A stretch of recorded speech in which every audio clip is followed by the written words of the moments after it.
حضرت ام کلثوم سلام اللہ علیہا کا بیان ہے کہ اس رات میرے بابا حضرت علی علیہ السلام نے ایک خواب دیکھا اور مجھ سے فرمانے لگے، بیٹی میں تمہیں وہ خواب سنانا چاہتا ہوں۔ مجھے ابھی خواب میں رسول اکرم صلی اللہ علیہ وآلہ وسلم کی زیارت نصیب ہوئی ہے۔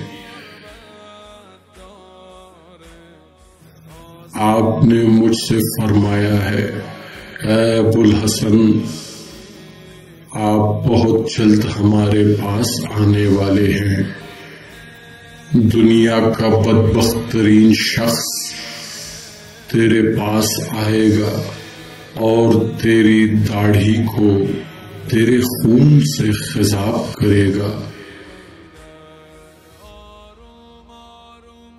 خدا کی قسم میں تمہارا مشتاق ہوں۔ آپ ماہ رمضان کے آخری عشرے میں ہمارے پاس ہوں گے۔ اب ہمارے پاس چلے آؤ۔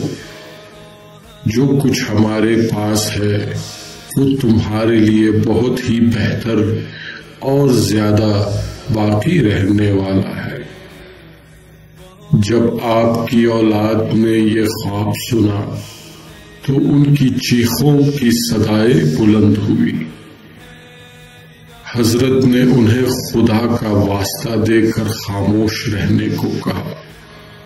پھر آپ نے ان کو نصیحتیں کی اور نیکی بجا لانے اور برائی سے پرہیز کرنے کا حکم دیا۔